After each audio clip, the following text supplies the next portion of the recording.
Joining me now is Phyllis Bennis. She's the program director at the Institute for Policy Studies. She's also the author of the book Understanding Palestine and Israel.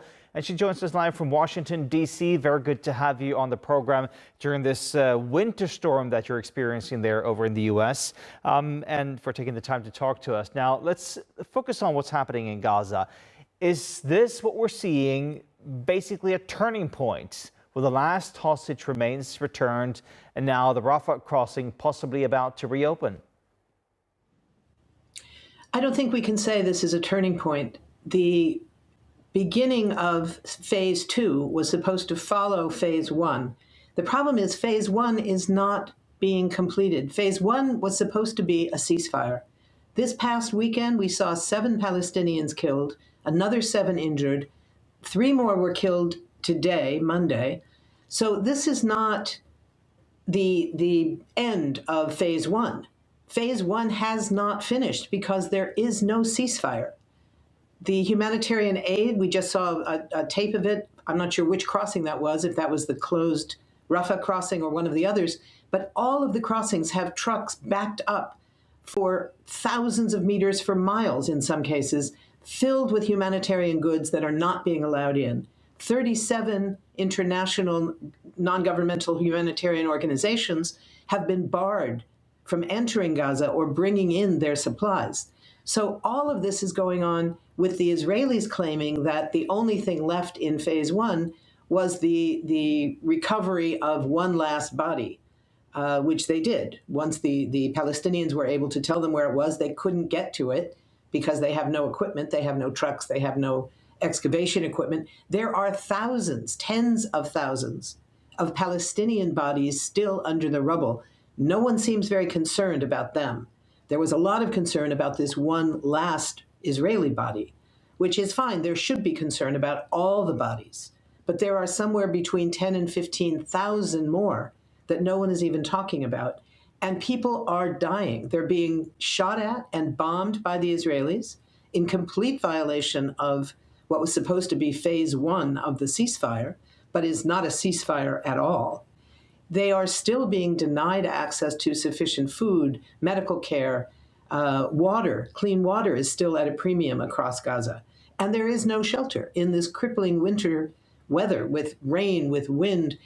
People are living in tattered tents that are being shredded on a daily basis. So children, just 3-4 days ago, the most recent killing of a baby by hypothermia. It's a weapon that the Israelis are using against Palestinians by denying them the right to shelter.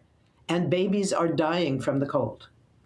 So these words from Donald Trump, I mean, he said a few days ago that we're already in phase 2, basically. And then you've got Benjamin Netanyahu saying that, well, OK, now that we've located the last remaining hostage in Gaza, we're going to partially reopen the Rafah crossing. But if I understand you correctly, you think that the war has just sort of morphed into new form where they're using different forms as a weapon on the Palestinians. Absolutely right. Absolutely right. What we are seeing is a lessening of the numbers of casualties. We are no longer seeing 50, 75, 150 Palestinians killed every day by Israeli bombs. We are now seeing, over this weekend, it was 7. A few days before that, it was 10 on one day. We are seeing much lower numbers. That's important. That's huge. These are human lives we're talking about.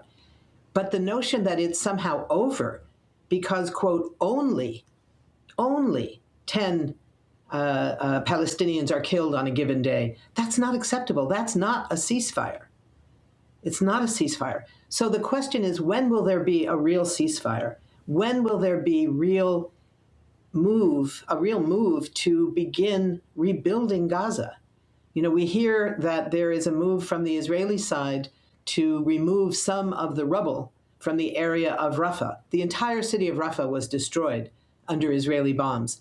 And there are tens of thousands, probably hundreds of thousands, of tons of rubble of what was once the city of Gaza. They have begun to take out some of that. It's not clear where they're taking it.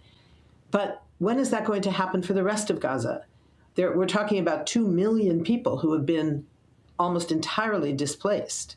that have nowhere to live, nowhere to go back to, and they now have been forced into just half the space of Gaza because the so-called yellow line is now dividing Gaza in half.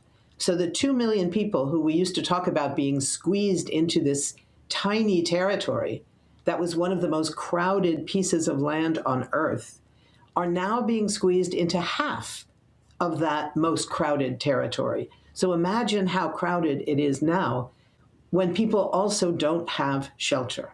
Phyllis, they don't have water, they don't have electricity, they don't have food. You've written this book, Understanding Palestine and Israel. So help us understand what's happening here if we look sort of towards the future. I mean, Israel partially reopening the Rafah crossing, and the word is from some sources that apparently Netanyahu wants more people to leave Gaza than are actually able to come into Gaza. Is that the end game, emptying Gaza of the Palestinians? This has been the end game for a very long time. This is what ethnic cleansing looks like in the 21st century. We saw in the first Nakba in 1948 what ethnic cleansing in the 20th century looked like. This is now the 21st century version. It's one of the components of genocide. Genocide does not require killing huge numbers of people, as the Israelis had been doing until more recently, when they are now killing much smaller numbers. It can include killing large numbers. It can include injuring large numbers. It can also include creating the conditions that make the survival of the group of people, in this case, the Palestinians of Gaza, that make it impossible for them to survive as a group, meaning they are forced out by the lack of food, the lack of water, the lack of health care, the lack of shelter. If the Rafah gate is opened in one direction so that people are forced to use that gate to get out, to get desperately needed health care for people with cancer, for instance. Cancer patients across Gaza for the last 2 years have died because they can't get access to care. If they are now allowed out, they will be desperate to get out, to get that care. They will not be allowed in. That's what ethnic cleansing looks like.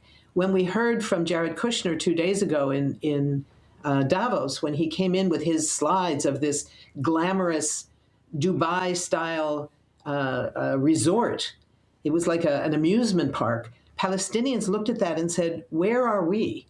Where are the people of Gaza in this proposal? They were nowhere. They are not supposed to be there. This is for foreigners to come in, to invest, to live on the beautiful Mediterranean Sea, beautiful beaches. They'll have their boats, they'll have an airport.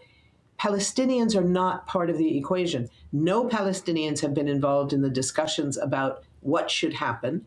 They're talking about building these glamorous towers over tons of rubble that include the bones of somewhere between 10 and 15,000 Palestinians killed in the last 2 years under Israeli bombs, the bones of children, the bones of elders. Everyone is there. Is that what they think people want? To build these glamorous towers over the bones of their families? Will that force people to leave? That's certainly what Israel wants to happen. So I think that's what we are looking at right now. The question of whether Gaza will be opened at the Rafah gate in a way that goes in both directions, will people be allowed to leave and to return, something that is required under international law? Or will Israel keep to its earlier position of allowing one-way gates? Anyone who wants to is welcome to leave, but they are not welcome to come back. They are not welcome to come home. Phyllis Bennis, thank you so much for your time and analysis here on the program. Thank you. Thank you.